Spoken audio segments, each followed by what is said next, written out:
किसी भी लैंग्वेज के स्किल्स डेवलप करने के लिए 4 लैंग्वेज स्किल्स होते हैं जिसे भाषा कौशल कहा जाता है। इसे संक्षेप में हम कहते हैं LSRW। नमस्कार, मैं भूपेंद्र पांडे अपने YouTube channel English by Bhupendra sir में आप सबका हार्दिक स्वागत करता हूं। अगर अभी तक आपने मेरे चैनल को सब्सक्राइब नहीं किया है तो मेरे चैनल को सब्सक्राइब करें, लाइक करें, शेयर करें। साथ ही बेल आइकन को दबाना ना भूलें ताकि मेरे प्रत्येक वीडियो के अपडेट्स आपको मिलते रहें। तो आप यहाँ तक आ चुके हैं, मतलब निश्चित रूप से आप इंग्लिश सीखना चाहते हैं। तो मैं ऐसे बहुत सारे एपिसोड से लेकर आऊँगा। अभी मेरा पिछला एपिसोड भी आपने देखा है और उसे बहुत पसंद किया है। अब ये एपिसोड कंटिन्यू चलेगा। सबसे पहले हम देखते हैं कि लैंग्वेज स्किल्स क्या है, भाषा कौशल क्या है। हम कब कहते हैं कि वह फ्लुएंट है, उसे यह भाषा आती है।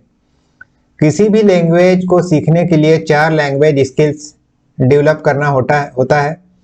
पहला है L, दूसरा है S, तीसरा है R और चौथा W। LSRW। L stands for listening, सुनना। जिस भाषा को आप सीखना चाहते हैं उसे बार बार सुनें। जैसे आप इंग्लिश सीखना चाहते हैं तो आप रेडियो है, टेलीविज़न है, या फिर आपके प्रोफेसर्स हैं, लेक्चरर्स हैं, टीचर्स हैं, माता पिता हैं, उनसे बार बार इस भाषा को सुने। जब एक छोटा बच्चा दुनिया में आता है तो वह पहले भाषा सुनता है, बोलने की क्षमता उसमें होती है। कुछ अभागे बच्चों को अगर हम छोड़ दें जो कि बोल नहीं पाते, सुन नहीं पाते, लेकिन बाकी जितने भी बच्चे दुनिया में आते हैं उनमें सुनने की क्षमता होती है। तो सबसे पहले माता पिता की बातों को सुनते हैं, रिस्पांस देते हैं। तो लिसनिंग, भाषा सीखने की पहली प्रक्रिया क्या है, पहला कौशल क्या है? लिसनिंग, सुनना, किसी भाषा को बार बार सुनना। दूसरा स्पीकिंग, बोलना। आपको पता है कि छोटा बच्चा जिसे कोई ग्रामर का ज्ञान नहीं होता, व्याकरण का ज्ञान नहीं होता, लेकिन वह भाषा बोलता है क्योंकि वह माता पिता से सुन सुनकर सीख जाता है। उसे व्याकरण पता नहीं होता है, भाषा का ग्रामर पता नहीं होता है, लेकिन क्योंकि वह बार बार अपने माता पिता को, अपने वातावरण के आसपास के लोगों को उस भाषा को बोलते हुए सुनता है तो वह उसको सीख जाता है। इसलिए जब हम प्राइमरी स्कूल में जब हम पढ़ने जाते हैं तो पहले हमें टीचर पढ़ाते हैं, तो वो जो बोलते हैं उनको हम सुनते हैं और उसको देख देख कर फिर हम बोलना सीख जाते हैं। थर्ड है रीडिंग, पढ़ना। प्राइमरी स्कूल का जैसे मैंने आपको एग्जांपल दिया है, जब हम प्राइमरी स्कूल में एडमिशन लेते हैं तो ABCD चार्ट के माध्यम से देखकर सीखते हैं। क कमल, ख खरगोश, हम चित्रों को देखकर सीखते हैं। तो लैंग्वेज सीखने का जो थर्ड स्टेप है वह क्या है? रीडिंग। और चौथा क्या है? लिखना, राइटिंग। अंत में हम सीखते हैं लिखना। तो चूंकि आप बहुत छोटी सी क्लास में नहीं है, लेकिन मैं यह बताना चाह रहा था कि जो लैंग्वेज जो स्किल्स हैं, you have to develop all these 4 skills, then only you can say that I know this language. If you can understand by listening any language, अगर आप सुन रहे हैं, उसको समझ रहे हैं, उसको बोल पा रहे हैं और उस भाषा को पढ़ पा रहे हैं और उस भाषा में लिख पा रहे हैं। लेकिन चूंकि आप ऊंची कक्षाओं में हैं तो आपको कुछ व्याकरण का भी ज्ञान होना चाहिए। स्पोकन में हमको कैसे बोलना है, is, am, are, was verb का प्रयोग करना है, be form of the verb क्या है, इन सारी चीज़ों की आपकी जानकारी होनी चाहिए, तभी आप सही भाषा लिख सकते हैं। Because you are going to learn English, so you have to learn it in a systematic way. तो जो मॉडर्न अप्रोच है ग्रामर का वह है structural approach. With the help of structures you have to learn English. तो आइए देखते हैं कुछ बेसिक चीजें हैं, जैसे is, am, are, was verb, इनका प्रयोग करना आपको आना चाहिए। जैसे हम बोलते हैं दिस इज अ बुक, यह किताब है। दैट इज अ बुक, वह किताब है। तो दिस इज अ बुक, हमारे पास कोई किताब रखी हुई है तब हम क्या बोलते हैं? This is a book. और अगर वह किताब दूर में है तो क्या बोलते हैं? That is a book. अगर बहुत सारी किताबें हैं तो दीज आर द बुक्स, पास में है तो, और दूर में है तो दोज आर द बुक्स, वे किताबें हैं। तो ये जो स्ट्रक्चर है इसको मैं समझाने का प्रयास करूंगा। तो इसके लिए आपको बी वर्ब फॉर्म, आप बार बार सुनते होंगे be verb form, be form of the verb. तो be form of the verb क्या है आपको मालूम होना चाहिए। तो am, is, are, was, were, being, been. जैसे एक मेन वर्ब है गो, गो का क्या होता है? Go, went, gone, go, went, gone, going. ये वर्ब फॉर्म आप भली भांति जानते हैं, go, went, gone, going. I am going to write it again. I don't know whether you are unable to understand my handwriting or not. So I am going to write it again clearly.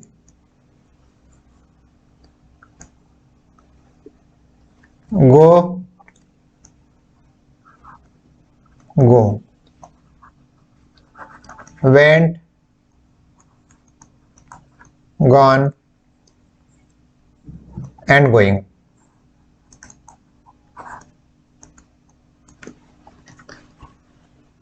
और goes वाला भी एक verb form होता है, goes.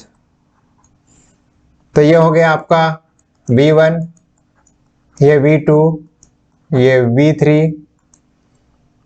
ये V4 और ये V5। तो गो हो गया first form of the verb, went हो गया second form of the verb, gone हो गया third form of the verb, और गोइंग हो गया ING form of the verb, goes हो गया verb plus S, E S, I S. तो जो गो है first form of the verb है, वेंट जो है second form of the verb है। वैसे जो बी वर्ब फॉर्म है ना, बी के भी अलग 5 रूप होते हैं, 6 रूप होते हैं, am, is, are, was, were, being, been. अब हम देखते हैं इनका प्रयोग कैसे करते हैं। जैसे प्रेजेंट टेंस में आता है एम, इज, आर। इसके लिए हिंदी क्या है? एम के लिए हूं, इज के लिए है, और आर के लिए हैं। और ये second present participle ING form of the verb है बी का, बीइंग। ये एडजेक्टिव रूप में प्रयोग में आता है, इसको बोलते हैं प्रेजेंट पार्टिसिपल। इसके लिए मैं अलग से एपिसोड बनाऊंगा।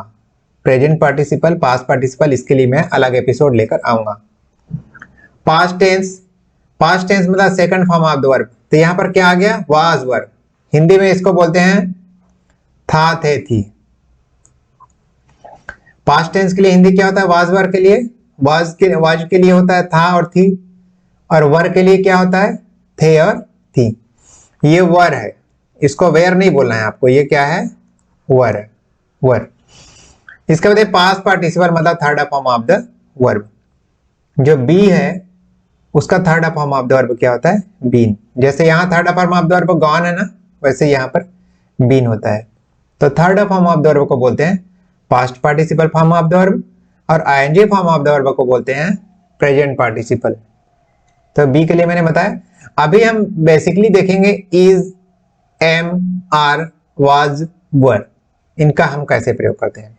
तो पहला है होना, उपस्थित रहना। कोई चीज, कोई बात होती है, उपस्थित रहना, घटित होना इत्यादि बताने के लिए प्रयुक्त किया जाता है।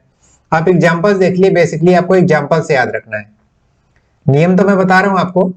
The best way to learn a language is with the help of examples. I know that there are so many rules and regulations that it's very much difficult to remember, but it's very easy to remember the examples.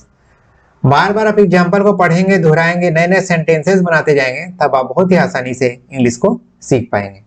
जैसे देखिए, there are many such people. अब यहाँ are लगा हुआ है, are, ऐसे बहुत से लोग हैं, आर के लिए हैं, ऐसे बहुत से लोग हैं। नेक्स्ट, देयर आर, ये are, there are no books on the shelf. There are no books on the shelf, shelf पर कोई किताबें नहीं है। ये नहीं हैं, नो है तो नहीं आ गया, हैं आ गया। अब हम अगला देखते हैं। फिर is, am, are, was, were का प्रयोग कब किया जाता है? समय बताने के लिए किया जाता है। If you want to tell the time to someone or somebody, है ना, to express time we use is, am, are, was, were. ये it is 3:30। अगर आपको बोलना है कि 3:30 बज रहा है, तो आप क्या बोलेंगे? It is 3:30। Next, it was late at night when they finally arrived। यहाँ was आया हुआ है, was। देर रात हो चुकी थी, इसके लिए थी आया, देर रात हो चुकी थी जब वे आखिरकार पहुंचे। थर्ड, मैं प्रयोग बता रहा हूं, M, is, are, was, were का प्रयोग हमको कैसे करना है। ये स्ट्रक्चर है, इसको आपको याद रखना है with the help of the examples. कहीं स्थित होना, कोई चीज कहीं पर स्थित है। किसी स्थान पर होना, कोई चीज या कोई वस्तु किसी स्थान पर है। किसी स्थान पर रहना, आप कहीं पर रहते हैं, इत्यादि बताने के लिए प्रयुक्त किया जाता है। जैसे the book is on the table. Where is the book? The book is on the table. किताब कहां पर है? पुस्तक मेज पर है, तो इज हो गया। वो उसकी स्थिति को बता रहा है कि किताब कहां पर है, पुस्तक मेज पर है। Next, Rajiv has been in his room for many hours. ये देखिए यहां पर बीन का प्रयोग हुआ है, किसी जगह पर रहने के लिए बीन का प्रयोग हुआ है। Rajiv has been in his room for many hours. Rajiv कई घंटों से अपने कमरे में है। राजीव कई घंटों से अपने कमरे में रहना, बी है ना, बी मतलब रहना, तो यहां बीन है, past participle form of the verb. ये जो बीन है ये है third form of the verb.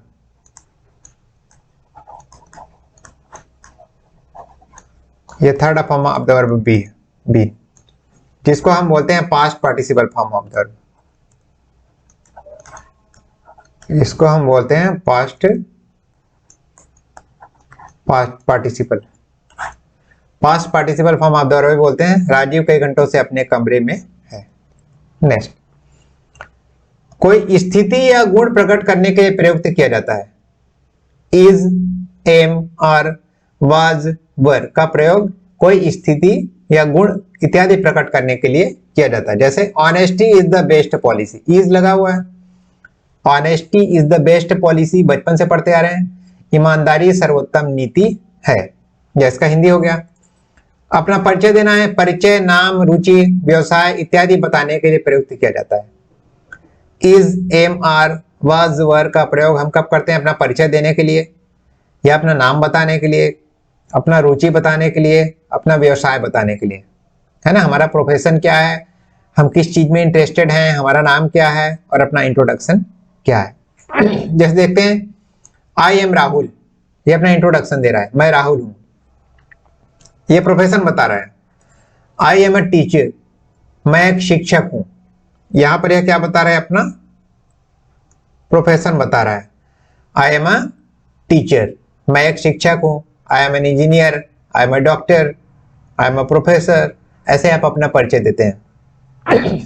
इसके बाद अगर आप कोई रुचि बताना चाहते हैं, यहां एम आ गया, देखिए am, I am fond of reading books. देखिए यहां पर कंटिन्यू, यहां हूं आ रहा है ना, एम के लिए यहां पे हूं आ रहा है, और यहां पर है आ गया। आई am fond of reading books, मुझे किताबें पढ़ने का शौक है।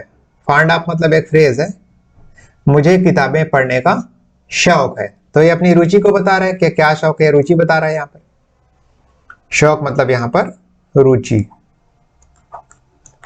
तो यहां रुचि बता दिया, यहां बता दिया व्यवसाय क्या है उसका, और यहां बता दिया परिचय। परिचय मतलब इंट्रोडक्शन।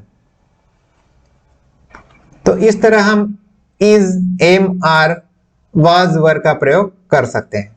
एक बात और बताना चाहूंगा मैं आपको, ये जो हम वर्ब फॉर्म देख रहे हैं, बी वर्ब फॉर्म देख रहे हैं, is, am, are, was, were, be, being, been, ये जो हम देख रहे हैं बी का वर्ब फॉर्म देख रहे हैं। लेकिन इज, एम, आर, वाज, वर, आपको मालूम है कि जब हम टेंस पढ़ रहे थे तो वहां पर इनका यूज हेल्पिंग वर्ब के रूप में भी होता है, लेकिन यहां पर हम इनको लगभग मेन वर्ब के रूप में यहां पर अध्ययन कर रहे हैं।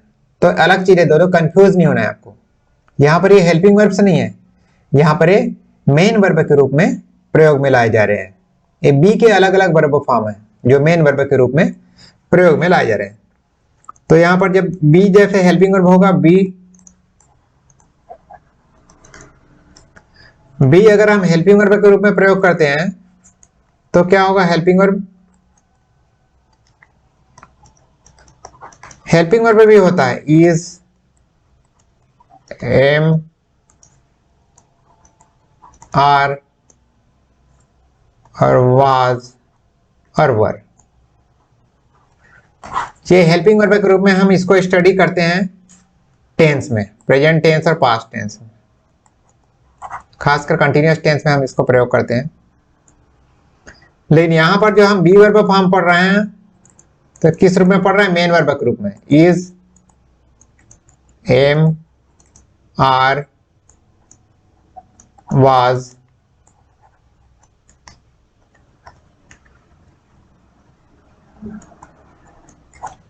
और वर। तो यहां पर तो ये हेल्पिंग वर्ब है और यहां पर ये हम इसका प्रयोग कर रहे हैं मेन वर्ब के रूप में, क्योंकि स्टेटस या स्थिति बता रहा है। ये ध्यान में रखिएगा, इसमें आपको कंफ्यूज नहीं होना है। It can be used in both the forms, just like helping verb and just like main verb, and here we are studying just like main verb. और लास्ट है पांचवा, कीमत। किसी चीज की कीमत बतानी है, किसी चीज की मात्रा बतानी है, कोई संख्या बतानी है इत्यादि बताने के लिए आपको प्रयोग करना है is, am, are, was, were, be verb forms. जैसे how much is that book, वह किताब कितने की है, उसकी कीमत पूछ रहा है।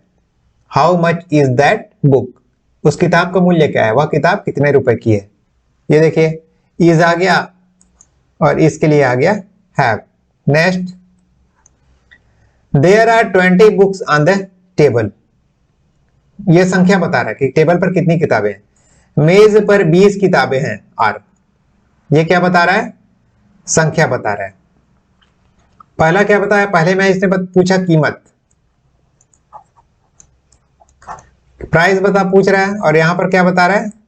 संख्या।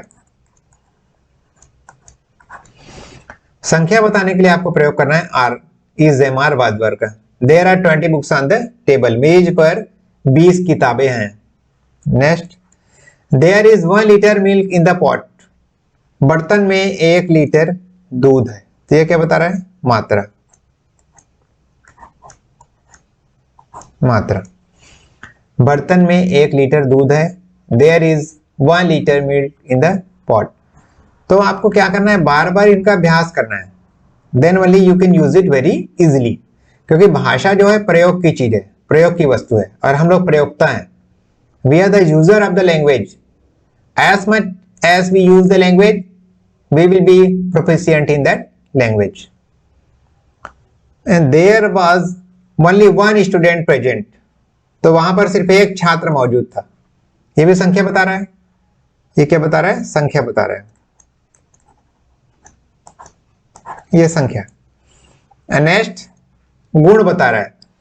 Those girls were very much intelligent, वे लड़कियां बहुत ज्यादा समझदार थीं। तो ये क्या बता रहा है? गुण बता रहा है। वे लड़कियां बहुत ज्यादा समझदार थीं। Those girls were very much intelligent. तो आज हमने सीखा जो बी वर्ब है ना, जो बी वर्ब है इसके कितने फॉर्म होते हैं? Is, am, are, is, am, are, और वाज, वर। इनका प्रयोग हमने सीखा। और 2 बच गए हैं, बीइंग और बीन। बीइंग मतलब प्रेजेंट पार्टिसिपल, और बीन मतलब पास्ट पार्टिसिपल, मतलब third form of the verb. इसके लिए मैं अलग से एपिसोड लेकर आऊंगा। तो निश्चित रूप से आप लोगों को मेरा यह प्रयास अच्छा लग रहा होगा, और आगे में मैं कंटिन्यू ऐसे वीडियोस लेकर आते रहूंगा। अगर आप लोगों को मेरा यह प्रयास अच्छा लग रहा है तो मेरे चैनल को सब्सक्राइब करें, लाइक करें, शेयर करें, साथ ही बेल आइकन को दबाना ना भूलें, ताकि मेरे प्रत्येक वीडियो के अपडेट्स आपको मिलते रहे। धन्यवाद।